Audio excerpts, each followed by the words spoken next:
예수님은 성령에게 이끌리셔서 광야로 가십니다. 그 광야에는 성령도 계셨지만 마귀도 있습니다. 이것이 광야이죠. 성령도 있고 마귀가 있고 영적인 치열한 싸움이 있는 곳이 광야이며 광야 같은 우리 인생입니다. 이 마귀의 세 가지 시험은 예수님에게도 임하였고 우리에게도 임하는 시험인데요. 첫 번째 시험은 어떤 시험이었습니까? 예수님은 40일을 금식하여 줄였기 때문에 너무도 배가 고팠습니다. 이 마귀는 제일 먼저 예수님의 가장 약한 고리, 먹는 것을 가지고 시험하죠. 내가 만일 하나님의 아들이거든 명하여 이 광야의 돌들로 떡덩이가 되게 하라. 하지만 예수님은 첫 번째 시험을 물리치십니다. 사람은 떡으로만 사는 존재가 아니다. 하나님의 입으로부터 나오는 모든 말씀으로 사는 존재이다. 마귀의 유혹은 무엇이었습니까? 먹고 사는 것이 사람에게 제일 중요하다고 유혹하였지만 예수님 그렇게 시작하셨지만 아니다. 사람은 먹고 사는 것보다 더 중요한 것이 있는데 하나님의 말씀으로만 사는 것이고 그리고 말씀의 본질인 사랑으로 사는 것이라고 하면서 마귀의 첫 번째 시험을 물리치셨습니다. 여러분, 마귀의 두 번째 시험은 첫 번째 시험보다 어려울까요? 쉬울까요? 더 어려워집니다. 마귀 예수님을 거룩한 성으로 데려다가 어디에 세웁니까? 성전 꼭대기에 세우고 두 번째 시험을 합니다. 여러분, 마귀의 두 번째 시험의 장소는 바로 거룩한 성에 있는 성전 꼭대기입니다. 여러분, 이 성전 오늘날 말한다면 교회에서 이 마귀가 예수님을 시험하였다는 것입니다. 우리는 생각할 때 이 교회가 마귀의 시험으로부터 제외되는 곳이라고 생각할지도 모르지만 여러분, 그렇지 않습니다.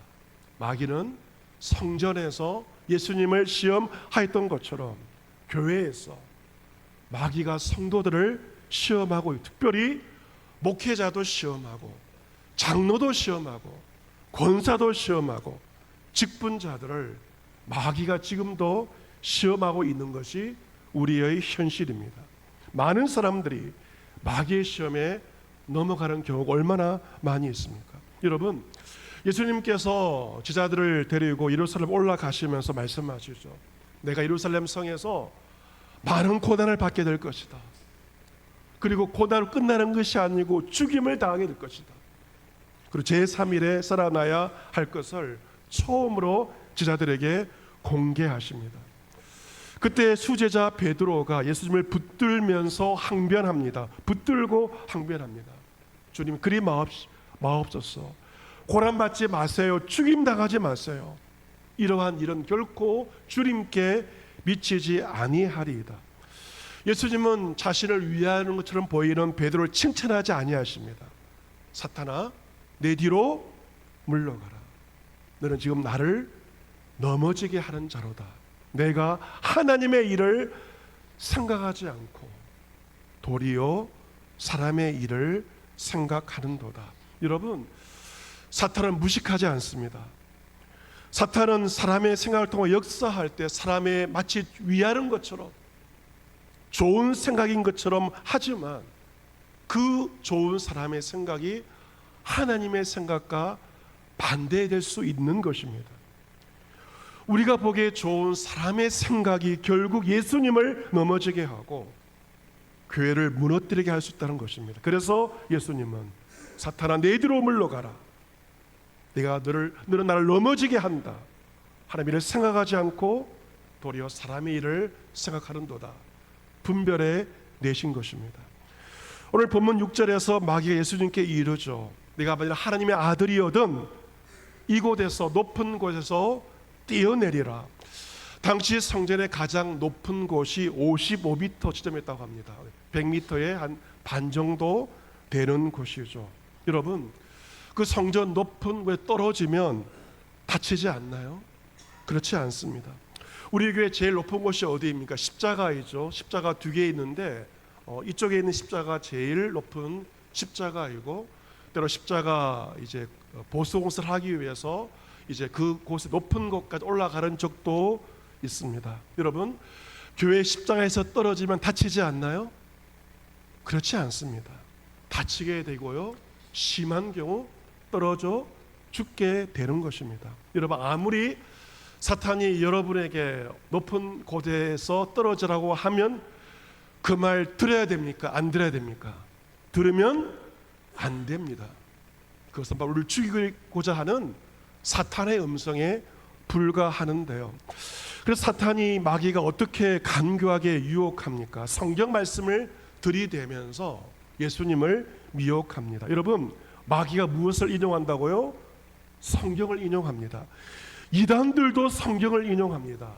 사이비들도 성경을 인용하죠. 자기들의 생각대로 성경을 마음대로 이용하는 것이 원수마귀 사단이고 이단이며 사이비인 것입니다.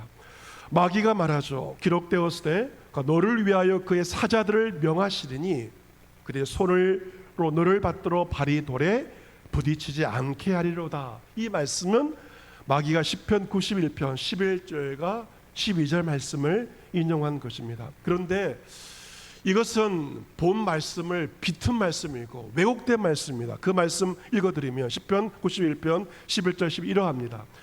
그가 너를 위하여 그의 천사들을 명령하사 내 모든 길에서 너를 지키게 하심이라.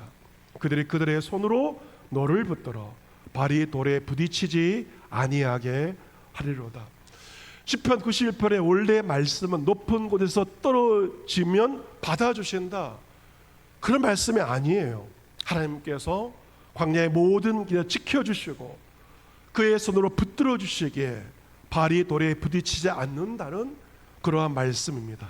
그런데 마귀는 시편의 말씀을 완전히 비틀어 버립니다. 그래서 내가 저 높은 곳에서 떨어져도 하나님 너를 붙들어 주실 것이기 때문에 떨어져 봐 라고 시험을 한 것입니다. 성경을 아전인수격으로 해석을 한 것입니다. 여러분, 이것이 사탄의 시험인데요. 여러분, 이단 뜻이 무엇입니까? 한문으로 다를 이자의 끝단자입니다. 이 말은 뭐가 다르다? 끝이 다릅니다. 시작도 교회와 비슷해 보이고 중간에 내용도 비슷해 보이지만 무엇이 다르다?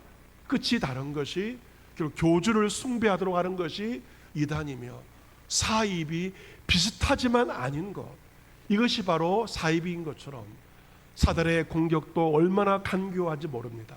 말씀을 인용하면서 말씀을 왜곡하여서 자기 마음대로 말씀으로 우리를 시험하는 것인데요. 여러분, 이 마귀의 시험은 요즘 보이스 피싱과 유사한지도 모릅니다. 요즘에 이 보이스 피싱이 얼마나 치밀한지 어떤 전화번호가 아니고 핸드폰 번호로 오지 않습니까? 그리고 우리의 신상정보를 이미 알고 오기 때문에 생년월일 심지어 주소까지 알고 오기 때문에 그냥 당하는 거죠. 그래서 많은 사람들이 보이스 피싱 때문에 많은 피해를 보고 있는 것이 현실인데, 여러분, 저는 함부로 받지 마시고 정신을 바짝 차려야만 살 수 있는 시대가 지금의 시대입니다. 여러분, 정신을 바짝 차려서 전화를 받는 것처럼 보이스 피싱보다 더 간교한 것이 누구의 시험이다? 마귀의 시험이에요. 성경을 가지고 우리를 얼마나 미혹하고 유혹하는지 모르고 간교한 마귀의 시험입니다. 마귀 예수님께 말합니다. 너가 성전에서 뛰어내리고 하나님이 너를 받들어 주신다면 내가 너를 하나님의 아들로 인정해 보겠다. 떨어져 봐 라고 예수님을 압박하고 있는 것입니다. 너가 무언가 굉장한 능력을 나에게 보여주면 하나님의 아들로 인정하겠다라고 압박을 하고 있는 것입니다. 너가 지금 이 높은 곳에 떨어지면 성전의 많은 사람들이 너의 그 모습을 보게 될 것이다. 너는 사람들에게 인정을 받을 것이고 스타가 될 것이고 슈퍼스타가 될 것이다. 괜찮지 않아? 좋은 제안이지 않아? 라고 말하면서 예수님을 압박해 가고 있는 것입니다. 하지만 예수님은 솔깃한 마귀의 제안에 넘어가지 않습니다. 7절 말씀, 예수님께서 그 시험을 물리치시죠. 이르시되 또 기록되었을 때 주 너의 하나님을 무엇하지 말라? 시험하지 말라 라고 대적하십니다.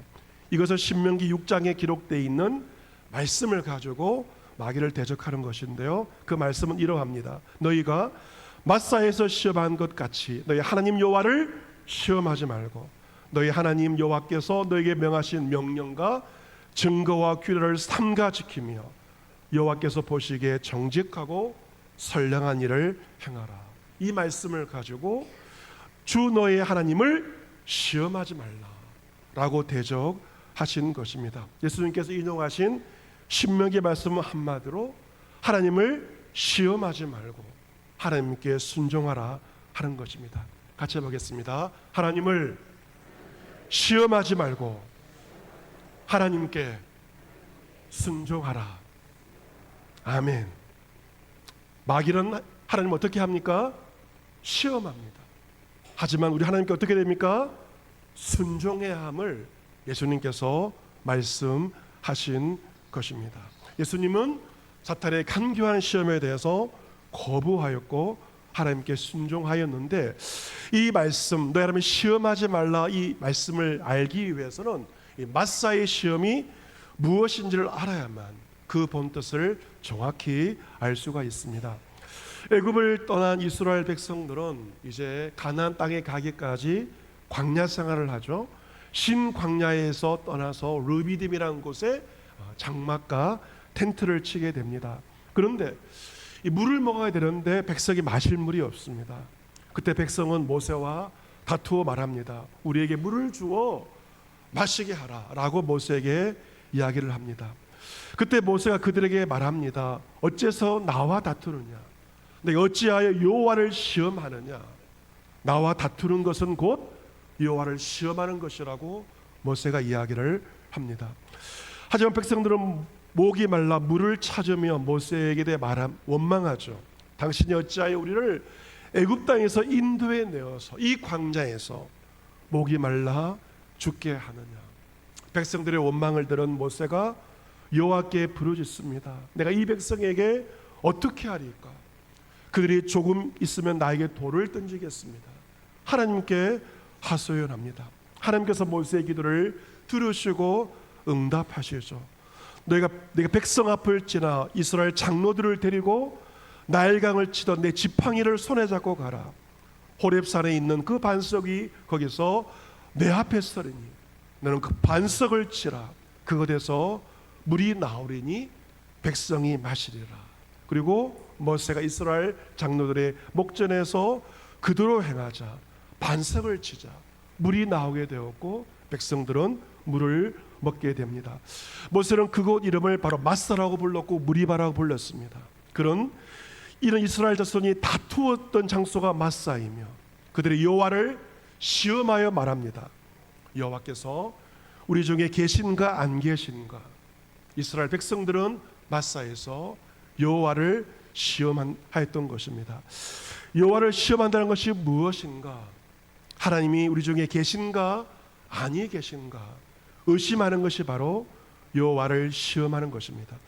이스라엘 백성들은 광야에서 물이 없었을 때, 무언가가 부족했을 때 하나님은 그들 중에 계시지 않는다라고 생각하였는데 바로 그것이 하나님을 시험하였던 것입니다. 광야의 이스라엘 백성들은 물 때문에 시험들어 하나님을 신뢰하지 않았고 불순종하였죠. 하지만 하나님은 그 마귀의 시험을 물리치셨고 마귀에게 주 너의 하나님을 시험하지 말라 하셨고 예수님은 하나님을 신뢰하였고 하나님께 순종함으로 모든 마귀의 시험을 이기셨던 것입니다.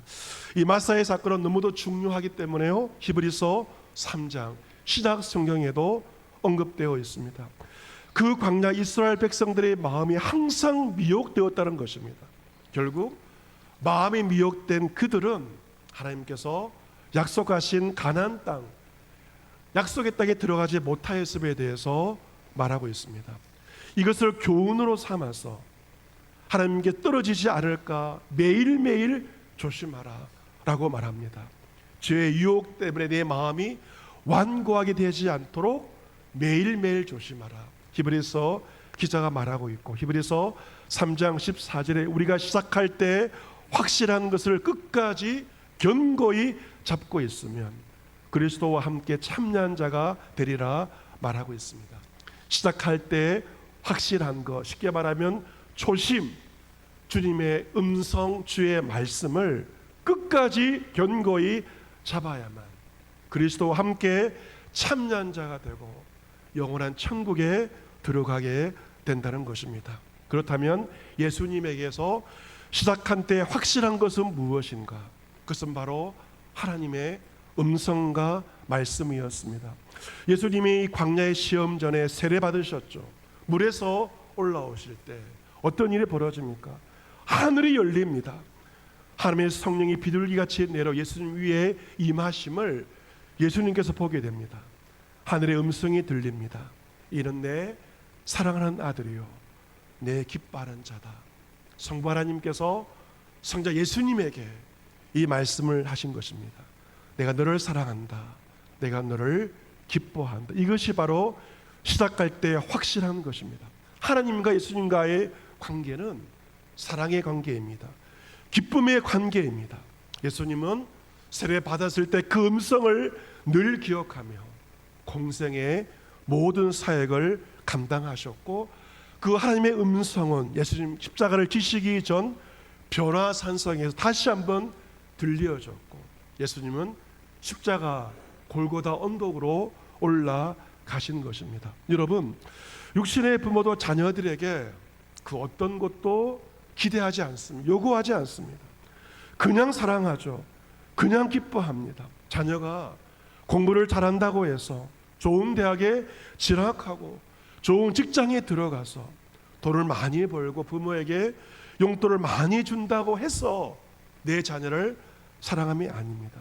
그 모든 것은 부차적인 것에 불과하죠. 내 자녀에게 그 자체로 내 자녀를 사랑하는 것이고 기뻐하는 것이 부모의 마음이지 않습니까? 하나님도 그러하십니다. 우리를 향한 하나님의 마음이 스바냐 3장 17절에 기록되어 있습니다.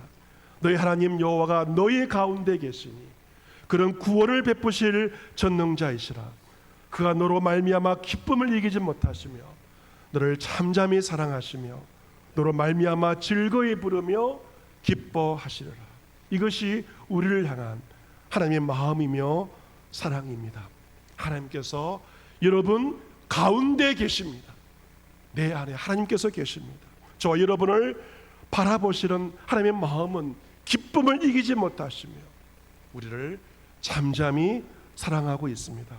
하지만 마귀는 하나님과 예수님과의 관계, 주님과 우리의 관계를 비틀어 버립니다. 예수님께 말합니다. 내가 성령에서 뛰어내리고 하나님께서 너를 받들어 주어야만 너는 하나님의 아들임을 증명하는 것이라고 그렇게 미혹하였습니다. 무언가가 없으면 너는 하나님의 아들이 아니야 라고 유혹한 것입니다. 하지만 예수님은 그러한 마귀의 시험을 주의 말씀으로 이겨낸 것입니다. 우리도 살아가면서 이런 마귀의 음성을 듣고 너무도 간교한 마귀의 음성에 넘어갈 때가 얼마나 많이 있습니까? 너에게 능력이 없어? 무언가 남에게 보여줄 수 능력이 없으면 너는 주의 자녀가 아니야 라고 말하는 것은 사단의 음성입니다. 우리는 그 사단의 음성을 듣고 때로 좌절하기도 하고 낭망하기도 합니다. 하지만 우리는 이런 마귀의 시험을 주의 말씀으로 물리치며 이겨낼 수 있어야 합니다. 제임스 프레이저 선교사님, 중국 선교사님의 이야기를 소개해드리고자 합니다. 그는 1886년도 영국 런던에서 태어나셨는데 런던의 임페리얼 칼리지에서 기계공학을 전공을 하였습니다. 영국 가면 옥스퍼드와 케임브리지 대학을 아실 것인데 옥스퍼드와 케임브리지가 인문학과 자연과학이 강한 대학이라면 임페리얼 칼리지는 의과대학과 공대가 강한 학교인데 프레이저 선교사는 임페리얼 칼리지에서 공대 중에서 기계공학을 전공하였습니다. 좋은 공부를 했기 때문에 앞길이 탄탄했습니다. 어릴 때 피아노의 두각을 보이는 다재다능한 사람이었지만 그는 22살의 나이에, 군대 가는 그 나이 22살의 나이에, 젊은 청년의 나이에 중국 선교사로 헌신을 하게 되었고, 상해왔던 대도시가 아니라 중국 남부 대륙의 윈난성, 운남성에 도착하였고, 이 운남성의 성도가 곤명인데 윈난성에 도착하였습니다. 저도 윈난성에 가본 적이 있는데 중국의 소수 민족들이 산에서 살고 있는 곳이 바로 윈난성입니다. 당시 세계에서 가장 좋은 도시 런던에서 살던 프레이저가 하루아침에 복음을 전하기 위해서 험준한 협곡에 살던 리스족이라는 부족에게 건너간 것입니다. 그런 복음을 전하기 위해서 청춘을 바쳤고 6년 동안 힘썼지만 아쉽게도 이렇다 할 성과를 얻지 못하였습니다.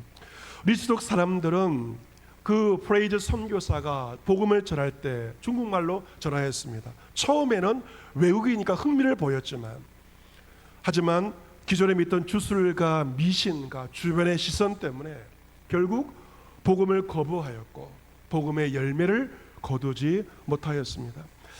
그 선교지에 온 지 5년째가 되던 시점에 프레이즈 선교사의 내면에서 이러한 소리가 들려왔습니다. 아무 소용없어. 선교사로 부르심을 받았다고 생각했지만 그것은 허상에 불과한 거야. 상상에 불과한 거야.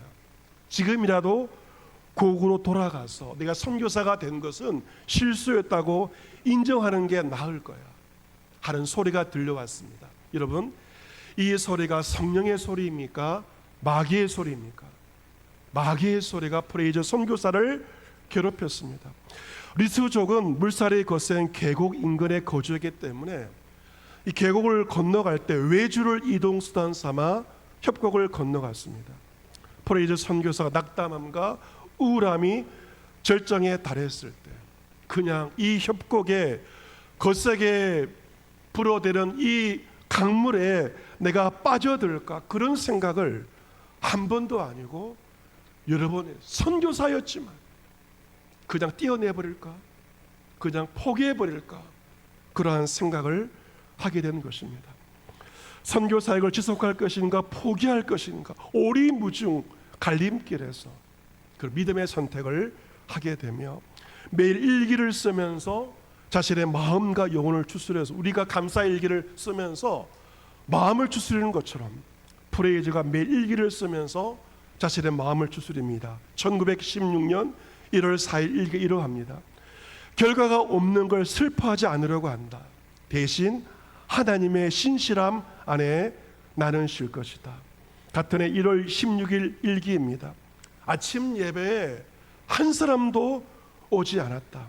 하지만 여리고 성벽은 믿음으로 무너졌다. 하나님의 방법을 본다. 그것은 무엇이든 기도와 믿음, 인내, 이 세 가지가 함께 있어야 한다.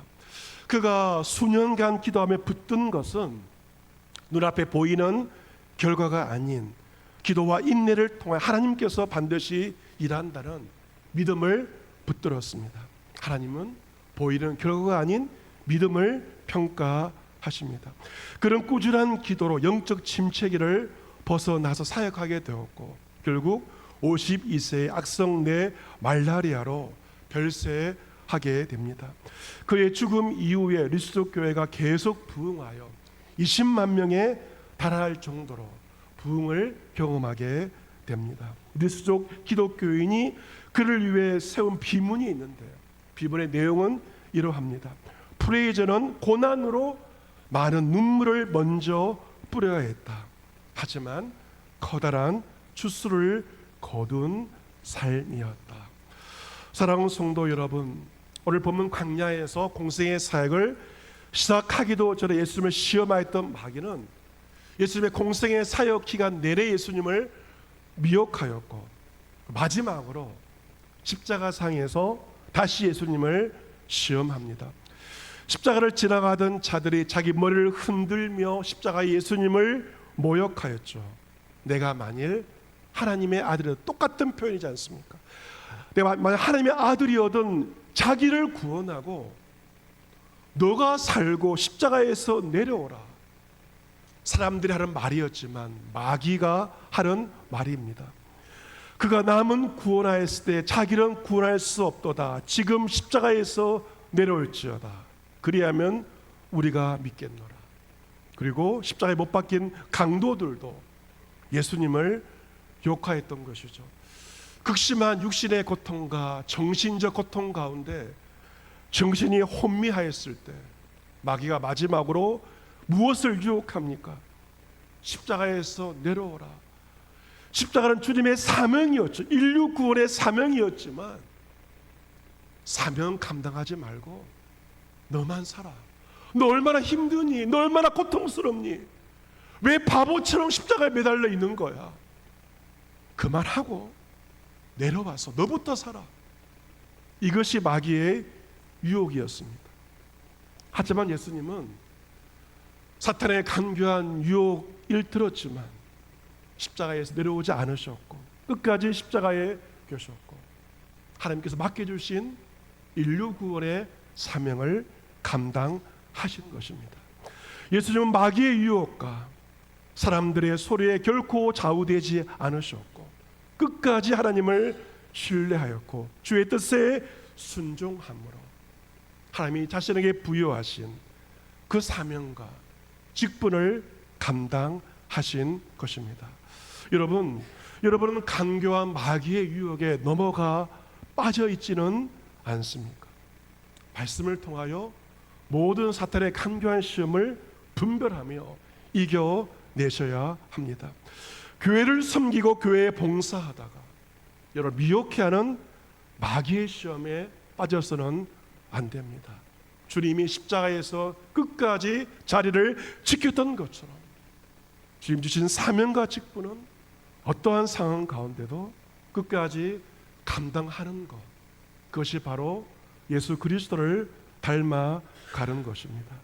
우리를 넘어뜨리는 성전에서 뛰어내리라, 십자가에서 내려오라, 우리를 죽이려고 하는 마귀의 시험 있다 할지라도 주 내 하나님을 시험하지 말라, 예수 그리스도의 말씀으로 대적하시기를 바랍니다. 예수님처럼 모든 마귀의 시험 주의 말씀으로 물리치시고 하나님께 끝까지 순종하며 주님 주신 사명과 직분, 나의 십자가 감당하는 여러분 모두가 될 수 있기를 주 예수 그리스도의 이름으로 축복합니다. 아멘.